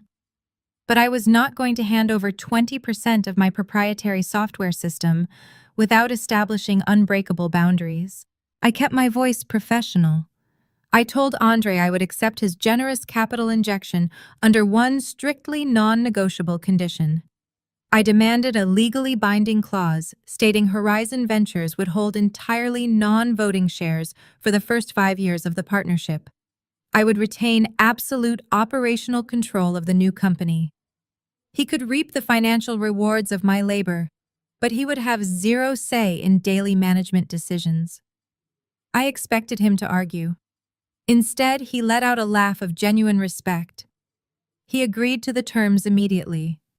He promised to have his top legal team draft the preliminary term sheet and email it directly to my secure server within the hour. I ended the call and smiled. The chessboard was set and every moving piece was perfectly locked into place.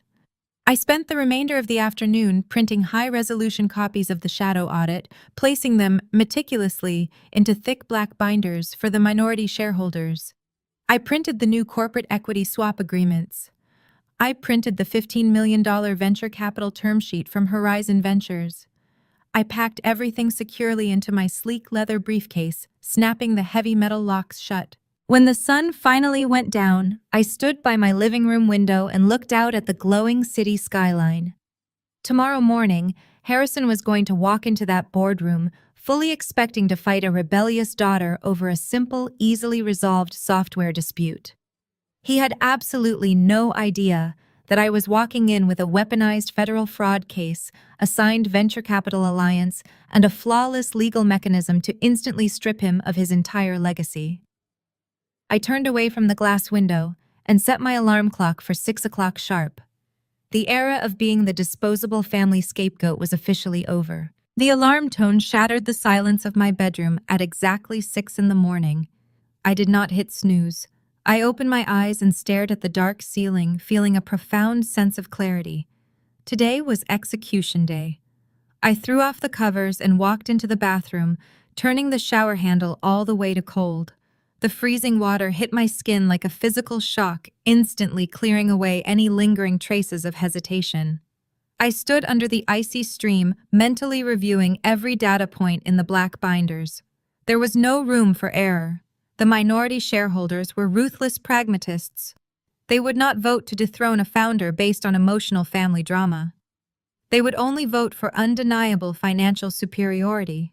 I stepped out of the shower and walked into my closet. I bypassed the standard corporate gray suits I usually wore to blend into the background of my father's shadow. Today, I was not playing the role of the dutiful, invisible daughter. I pulled out a sharp, tailored navy blue blazer and a crisp white silk blouse. I paired it with a structured skirt and black leather heels that clicked sharply against the hardwood floor. It was armor designed for a modern corporate war. I applied my makeup with clinical precision, locking away any trace of vulnerability. I looked at my reflection in the full-length mirror. The woman staring back at me was no longer a disposable scapegoat. She was the architect of a $15 million coup. I walked into the living room and picked up the heavy leather briefcase sitting on my desk. The metal locks gleamed in the early morning light. Inside rested the absolute destruction of Harrison's legacy, neatly organized in encrypted drives and perfectly bound pages. I walked out of my apartment, locked the deadbolt, and took the elevator down to the parking garage. The drive downtown was incredibly peaceful. The city was just beginning to wake up, bathed in a cold gray morning light. The quiet streets stood in sharp contrast to the absolute chaos I knew was currently unfolding at the Apex Logistics headquarters. I pulled into the corporate parking lot at 7:15. The physical consequences of my digital blackout were immediately visible. The massive loading docks, usually swarming with activity, were completely dead. A line of 18-wheeler trucks was backed up to the street entrance. Drivers were standing outside their cabs, smoking cigarettes and arguing with panicked warehouse managers holding useless paper clipboards. The automated routing algorithms were entirely offline. Nobody knew what cargo was supposed to go where. The company was bleeding hundreds of thousands of dollars in delayed shipping penalties by the hour. It was a beautiful display of my leverage. I parked in my designated executive spot and walked toward the main glass entrance. The lobby was a war zone. Dozens of logistics coordinators were milling around the front desk, staring at blank computer monitors. The moment I walked through the sliding glass doors, the ambient noise in the room completely vanished. Every single head turned to look at me. They knew I was the chief operating officer, and they knew I built the software paralyzing their jobs. A senior logistics manager stepped forward looking absolutely exhausted. He pleaded with me, asking when the servers would be back online, stating clients were threatening to cancel massive seasonal contracts. I did not stop walking. I did not offer him a false apology or a weak excuse. I maintained a brisk, purposeful stride directly toward the secure executive elevators. I looked at the manager and spoke in a clear, loud voice that carried across the silent lobby. I told him the system outage would be permanently resolved in exactly 1 hour. I instructed him to have all warehouse teams on standby to immediately resume routing protocols the moment the servers rebooted. A collective sigh of relief washed through the crowd, but I was already gone, swiping my keycard and stepping into the private elevator. The heavy steel doors slid shut, cutting off the panic below. The ride up to the top floor was agonizingly slow, but my heart rate remained perfectly steady. The doors opened onto the executive suite.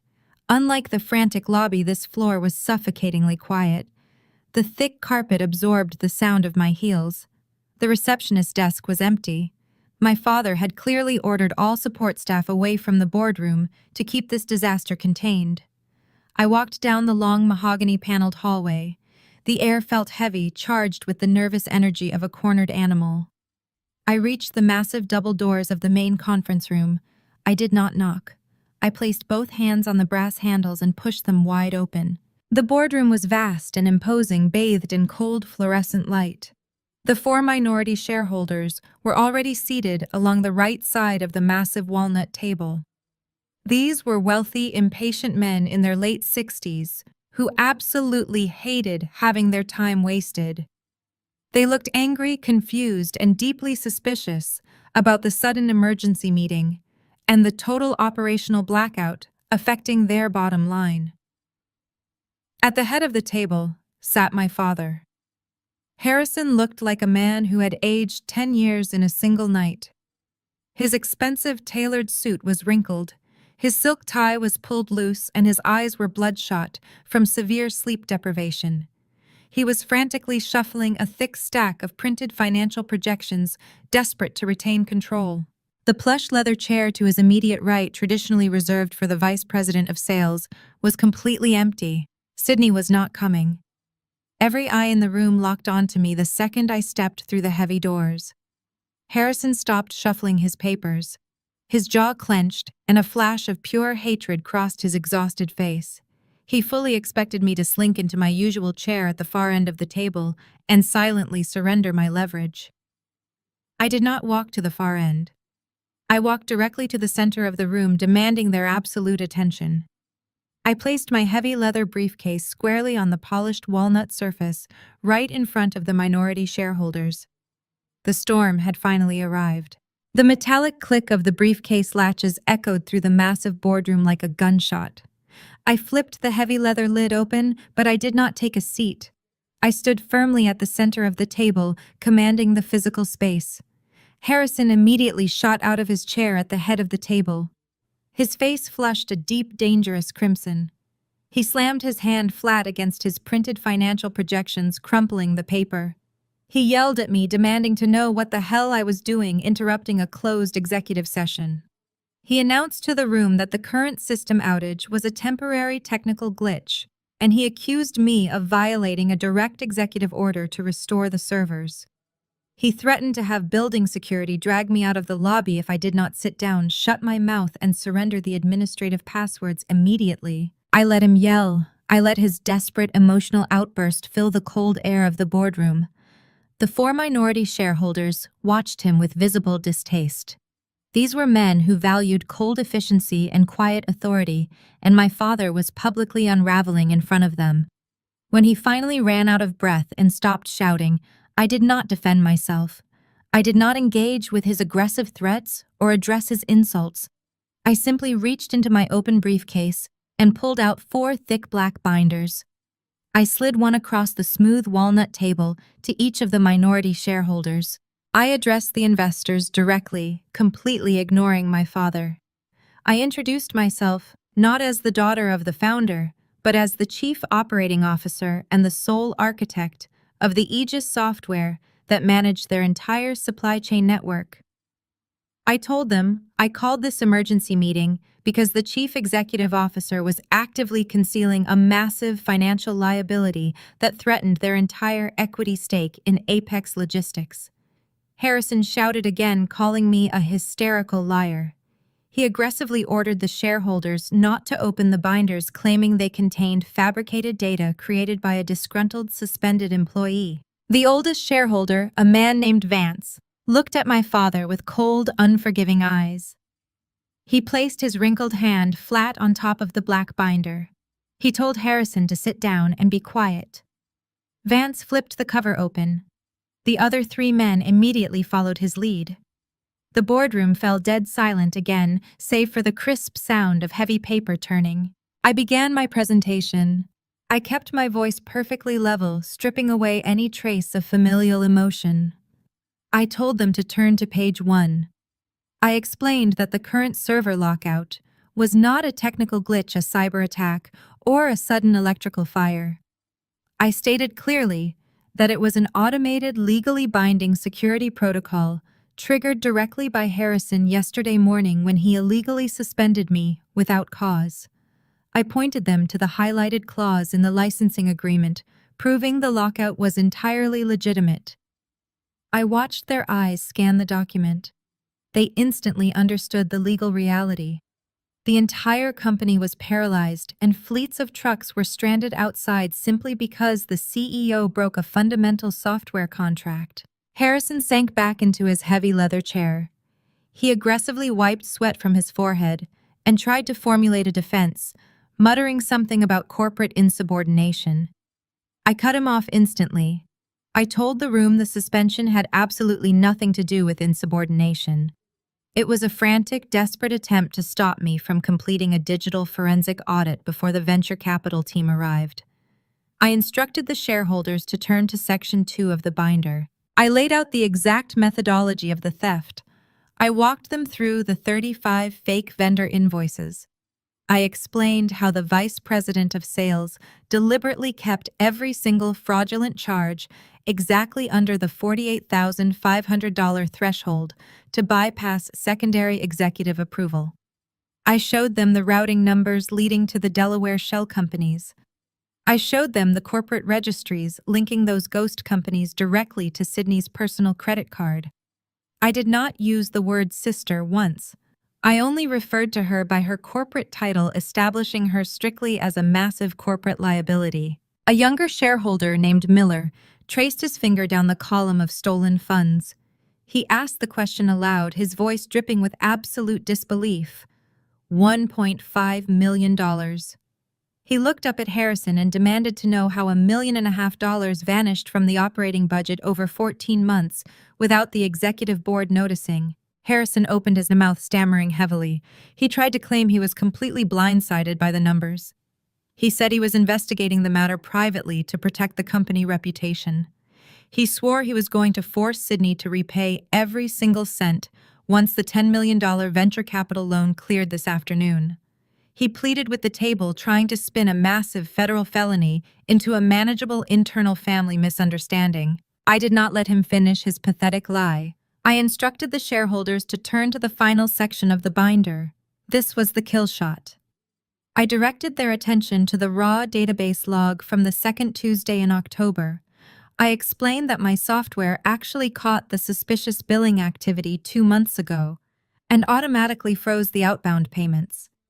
I watched the horrifying realization dawn on the faces of the 4 investors. I told them to read the highlighted keystroke log.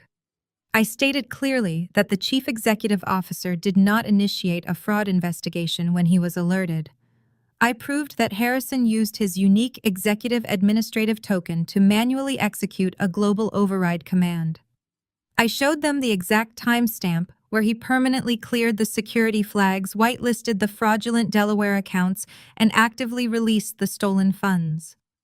I told the board that Harrison had personally aided and abetted federal wire fraud to protect his vice president of sales. The air in the boardroom turned completely toxic. Vance slammed the binder shut. The heavy thud echoed loudly. He glared at my father with a look of pure, unadulterated disgust. He told Harrison he was a criminal and an absolute fool. The other shareholders were practically vibrating with anger. They realized their investments were managed by a man who treated a multi-million-dollar logistics firm like a personal piggy bank to fund a fake lifestyle. Harrison looked completely destroyed. He gripped the edge of the table, his knuckles turning white. He played his final desperate card. He looked at Vance and the others, begging them to stay calm. He yelled that none of this mattered because Andre and Horizon Ventures were finalizing a $10 million capital injection today.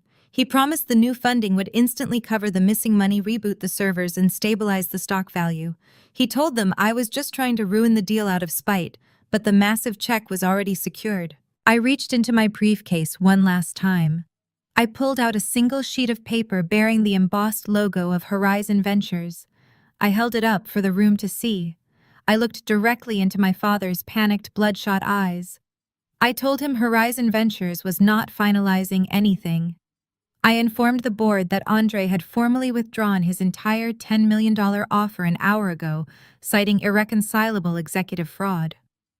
I told Harrison his lifeline was dead, his daughter was facing federal charges, and his company was officially bankrupt.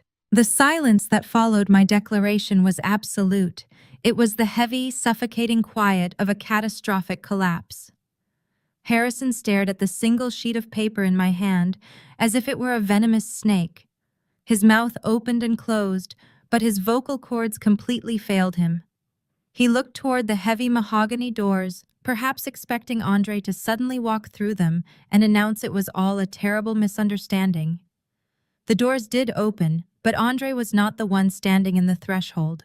Instead, 3 men in immaculate charcoal suits walked purposefully into the boardroom.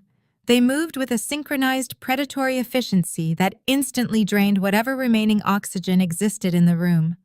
I recognized the man leading the group. It was Marcus Vance, the senior partner at a top-tier corporate litigation firm in Chicago and Andre's personal legal bulldog. He did not carry a briefcase. He carried a thick stack of manila folders securely bound with bright red legal tape. Harrison stumbled backward, his legs hitting the edge of his heavy leather chair. He pointed a trembling finger at the lawyers, demanding to know who authorized them to enter a secure executive floor. Marcus did not acknowledge my father's outrage. He did not even look at him initially. He walked straight to the center of the massive walnut table and placed the stack of folders down with a heavy, definitive thud. Only then did he turn his cold, calculating gaze directly onto Harrison. Marcus spoke in a voice devoid of any human empathy. He formally introduced himself and stated he was acting on the direct, irrevocable instructions of Horizon Ventures. He picked up the first folder, broke the red seal, and handed a dense legal document directly to my father.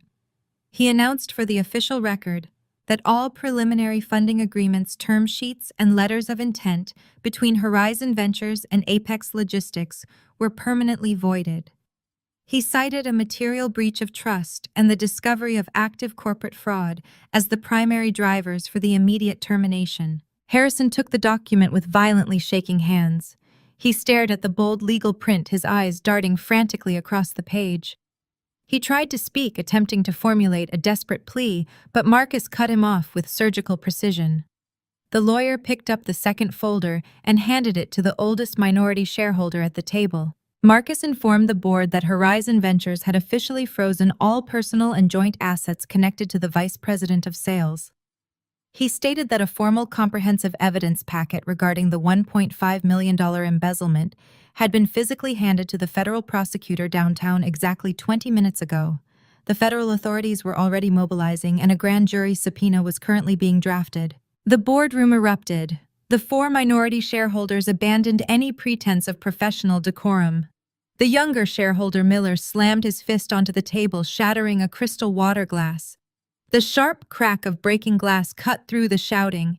He leaned over the table, his face practically purple with rage, and screamed at Harrison. He demanded to know how a supposedly experienced chief executive let a spoiled daughter turn a profitable, respected logistics network into a massive federal crime scene. Harrison backed away, completely overwhelmed by the vicious verbal assault. He tried to claim he was a victim of a sophisticated cyber attack orchestrated by me.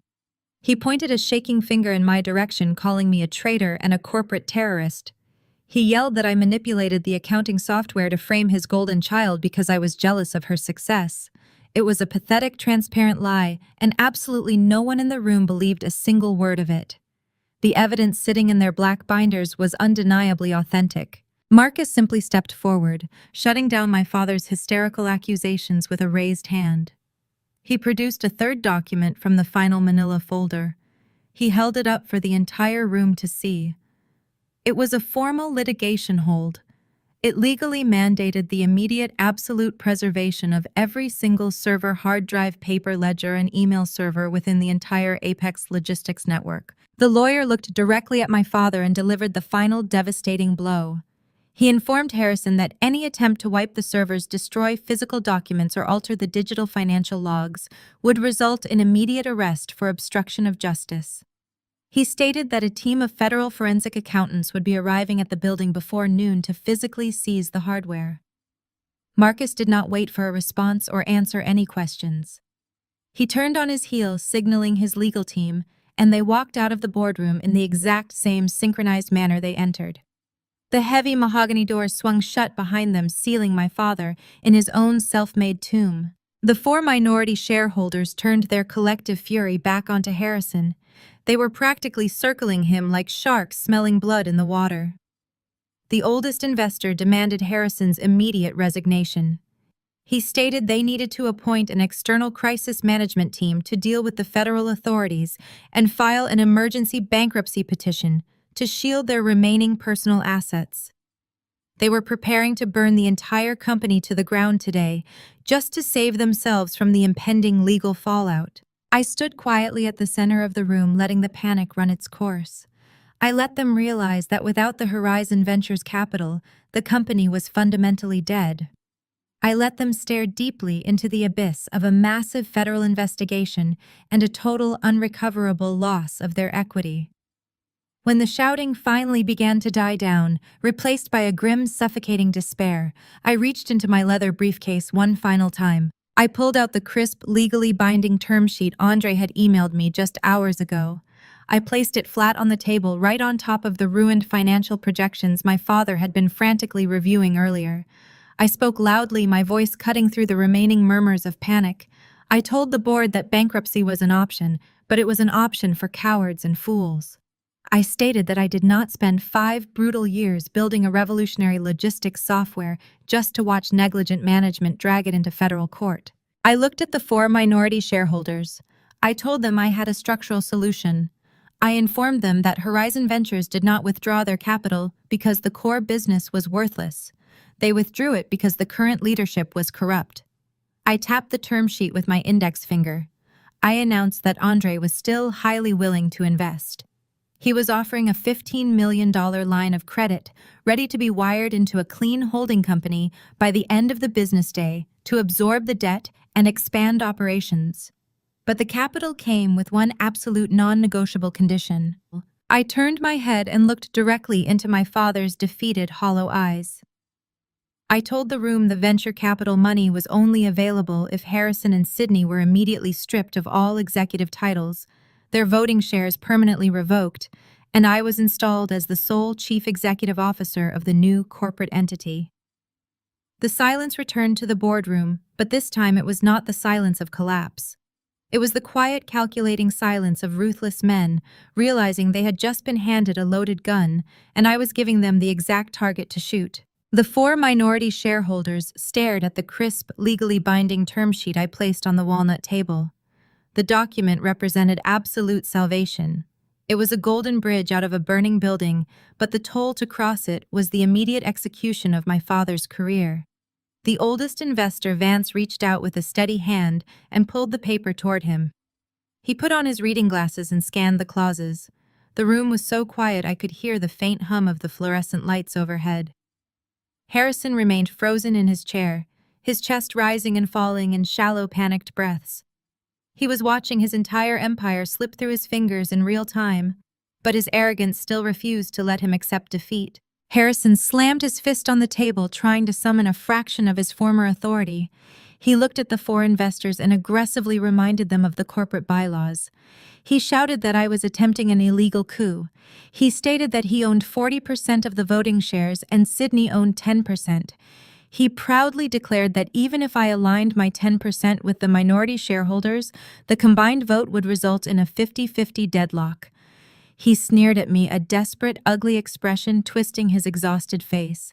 He told me a deadlocked vote meant the emergency motion to oust him failed automatically. He claimed he was still the chief executive officer, and he ordered me to pack up my briefcase and leave the building before he called the police for corporate espionage. I did not pack my briefcase. I did not break eye contact with him. I calmly rested my hands on the edge of the mahogany table and leaned forward, claiming the physical space he was desperately trying to hold. I told my father his mathematics were completely correct, but his legal strategy was fundamentally suicidal. I asked him if he honestly believed Andre pulled his $10 million funding and sent his top corporate bulldog just to deliver a polite warning. I explained that when a venture capital firm discovers a company is actively concealing a $1.5 million embezzlement while simultaneously soliciting outside investment, it ceases to be a simple family dispute. It instantly becomes a matter for the Securities and Exchange Commission. I watched the color drain from Harrison's face as the acronym hit the air. I elaborated for the benefit of the boardroom. I stated that the Securities and Exchange Commission does not care about family dynamics or internal nepotism. They care about wire fraud, fraudulent solicitation of capital, and executive cover-ups.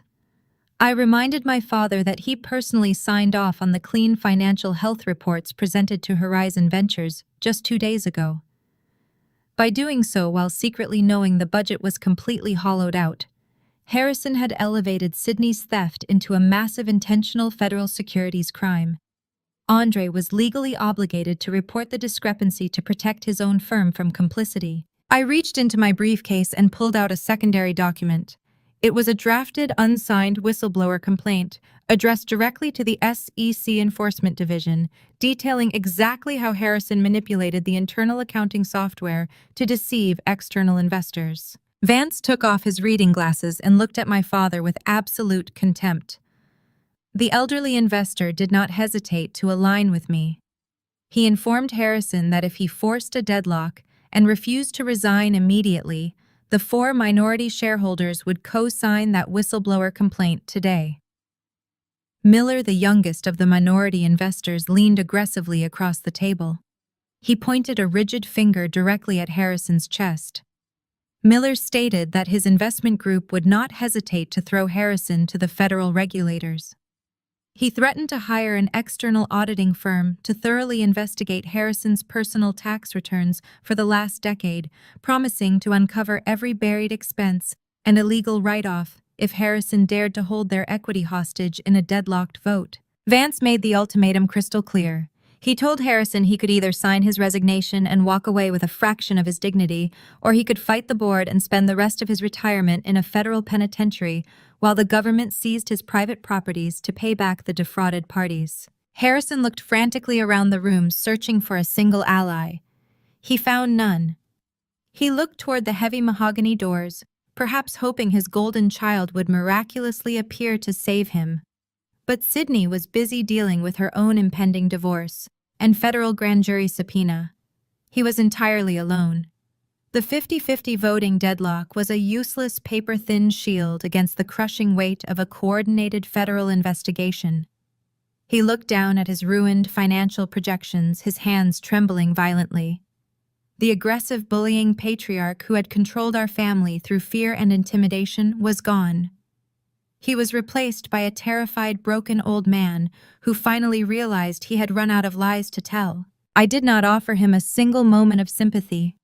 I reached into my folder and slid a pre-drafted resignation letter across the table. Next to it, I placed an irrevocable proxy voting agreement. I told him to sign both documents immediately. I instructed him to formally resign as chief executive officer and legally transfer his 40% voting power directly to me. I stated that if he signed the papers, the new board would handle the debt restructuring quietly, and the SEC whistleblower complaint would never leave my briefcase. I gave him exactly 60 seconds to make his final choice. The silence in the boardroom was absolute. Harrison picked up the heavy silver pen resting next to his water glass. His hands shook so badly he could barely grip the metal barrel. He looked at me, his eyes filled with a toxic mixture of hatred and profound defeat. He whispered that I was destroying the family. I kept my face entirely expressionless. I replied that he destroyed the family the exact moment he chose to protect a thief over the survival of his own company. I tapped my manicured finger next to the signature line. Harrison pressed the pen to the paper. He signed his name on the resignation letter. He flipped to the proxy agreement and signed his name again with a heavy, jagged stroke. The ink was barely dry before Vance snatched the documents away, inspected the signatures, and handed them directly to me. It was official. My father had surrendered his entire legacy. I placed the signed documents into my briefcase and snapped the locks shut. I stood tall at the head of the table. I informed Harrison that he had exactly 15 minutes to clear out his office before building security escorted him off the premises. The era of his toxic leadership was officially dead, and I was now the undisputed architect of Apex Logistics. Harrison did not say another word. He pushed his heavy chair back, the wood scraping harshly against the floor, and walked out of the boardroom, a broken man. Vance and the other shareholders immediately opened their laptops, frantically drafting the emergency board resolutions to legally cement my position before the federal authorities arrived. I did not wait for them to finish. I opened my own laptop right there on the walnut table. I typed in the 12-character master decryption key and hit enter. The digital loading bar flashed green. A few seconds later, I could faintly hear the collective roar of the lobby staff 2 floors below as the servers rebooted and the automated routing algorithms kicked back online. The company was breathing again, and it was entirely under my control. I picked up my briefcase and walked out of the boardroom, heading straight for the corner executive suite. Harrison's brass nameplate was already being unscrewed from the thick oak door by a highly efficient maintenance worker. I stepped inside the massive room and set my bag on the sprawling mahogany desk. Before I could even sit in the leather chair, my phone buzzed aggressively in my pocket. The caller ID displayed my sister's name. I let it ring 3 distinct times before sliding the green icon to accept the call. I did not say hello. I simply held the phone to my ear and listened to the chaotic, breathless sobbing on the other end of the line. Sydney was completely hysterical. She was screaming into the receiver, the background noise echoing loudly as if she were standing in the middle of an empty street. She told me her husband had just served her with expedited divorce papers right in their own driveway. She was hyperventilating so hard she could barely form coherent sentences, but the brutal reality of her situation was perfectly clear. Her husband had somehow intercepted the federal grand jury subpoena delivered to their estate this morning. He instantly realized the pristine luxury lifestyle they were living was secretly funded by a massive corporate embezzlement scheme, an active federal crime that was about to drag his personal financial security straight into a courtroom. He did not hesitate to completely sever ties and protect himself. Sydney shrieked that her husband had legally locked her out of their primary residence, citing the impending federal asset freeze on her personal estate. He had already drained their joint checking accounts and taken possession of both luxury vehicles, legally claiming them as his separate assets to shield them from the government. She was standing alone on the sidewalk with absolutely nothing but the clothes she was wearing and a designer handbag. She desperately begged me to bypass the system and wire emergency cash from the corporate reserve account so she could hire a high-profile defense attorney. I walked over to the floor-to-ceiling window overlooking the sprawling downtown skyline. I felt absolutely no pity for the woman who had spent years treating me like disposable trash.